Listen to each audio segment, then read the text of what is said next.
Bonjour à toi, j'espère que tu vas bien. Donc, je m'appelle Julie Vaudreuil, je suis l'auteure, l'illustratrice de la collection Spiritualité Jeunesse. Babagé Éditeur est ma maison d'édition. Aujourd'hui, permets-moi de te présenter le quatrième tome de la collection Olivier et la réincarnation. Donc, au cours des capsules précédentes, hein, tu as vu que, la collection, en fait, c'est une série, hein. Donc on part avec le premier, donc Olivier, et la naissance d'une âme. Donc c'est une âme qui est en processus, c'est une âme voyageuse qui est en processus d'incarnation. Ensuite, dans le tome 2, Olivier dans le ventre de maman, justement, comment est-ce que l'âme voyageuse vit, hein, ce périple-là, hein, à l'intérieur, du ventre de maman avant de prendre corps, hein, qui est le troisième tome. Donc, Olivier, les épreuves terrestres ici. Donc, maintenant que l'âme voyageuse a pris corps, hein, elle est confrontée, hein, à différents événements de vie. Et justement, comment est-ce avec quel outil, hein, qu'elle utilise pour l'accompagner à travers les différentes défis, hein, les différents défis que la vie met sur notre chemin. Et bien sûr, hein, ça rouvre la voie, hein, au quatrième tome qui aujourd'hui est la réincarnation. En fait, ici, je te partage mes croyances euh, en tant qu'âme et étincelle divine. Pour moi, l'incarnation terrestre, en fait, c'est une série, hein, de commencements et de fins, tout comme la naissance et la mort, bien sûr. Donc, c'est une phase, c'est une étape dans un chemin d'évolution et de croissance personnelle.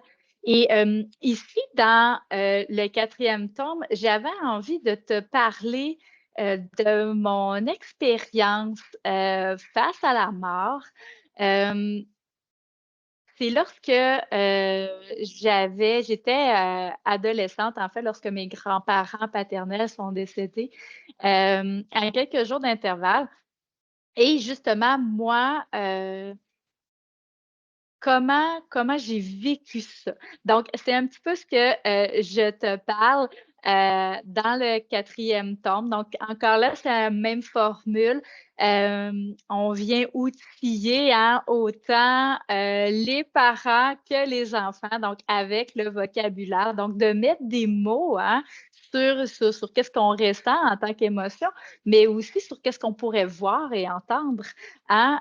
Ça fait aussi partie de l'expérience de la mort. Euh, donc, encore là, c'est super facile. Donc, tous les mots, hein, qui sont mis, hein, en caractère bleu font l'objet, hein, du lexique accompagnateur que vous retrouvez facilement pour enrichir, hein, tout simplement votre coffre à outils. Dans celui-ci, dans ce quatrième tome, euh, je, je partage une activité que je fais régulièrement avec mes garçons. En fait, c'est qu'on fait un rituel de passage-temps. Donc, c'est quelque chose que les anciens, hein, l'Égypte antique faisait, hein, dans leurs différents rituels. Mais là, aujourd'hui, c'est mis au goût du jour. Bien sûr, là, on ne parlera pas de momification ici. Mais justement, j'avais envie de ramener certaines origines et certaines croyances. Je porte vraiment dans mon cœur la ferme conviction que tout l'amour et les souvenirs demeurent à l'intérieur de nous et qui sont accessibles à chaque instant. Donc, c'est pour ça que j'explique que pour moi, la médiumnité, c'est vraiment un mode de vie et le fait d'apprendre à reconnaître ces différentes façons que notre intuition a de nous parler, ben, ça fait en sorte que notre quotidien est beaucoup plus facile et simple à la fois. Et je suis d'avis que si on partage ça très tôt avec nos enfants, en fait, c'est qu'eux, ils ne chercheront pas plus tard à essayer de se reconnecter. Et ici, j'explique que si on ressent des choses, on entend des choses, même si papa, maman ne voient pas ou ne sentent pas, ça ne veut pas dire que c'est pas vrai, hein, d'une certaine façon. Parce que hein, on a tous un canal primaire qu'on utilise beaucoup plus que les autres, mais ça ne veut pas dire que les autres ne chercheront pas à se développer, hein, plus tard, justement. Donc, le fait de les reconnaître. Donc, dans la quatrième tombe, il y a plus de 46 images que j'ai dessinées. Donc, c'était fait avec pastel gras, crayon de bois et peinture acrylique. Donc, juste dans la page couverture, comme vous pouvez voir, je pense qu'il y en a au-dessus de 16. Donc, je me suis amusée là, vraiment à mettre là, au goût du jour. Et dans celui-ci, la pierre qui a été choisie pour ceux qui participent à la chasse au trésor est la lapis lazuli, qui fait partie d'une autre capsule, hein, pour ceux qui sont intéressés. Donc, j'en dis pas plus.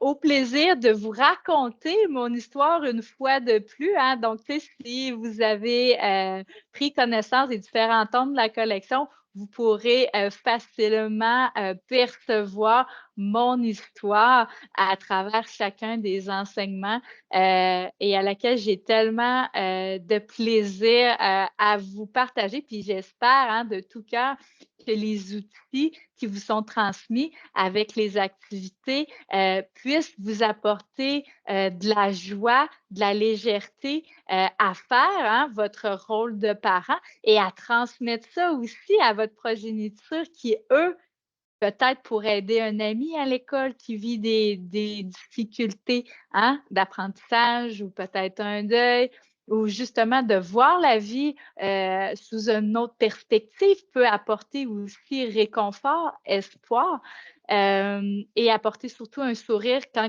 c'est dans une période des fois un peu plus difficile. Alors, au plaisir de vous lire hein, vos commentaires.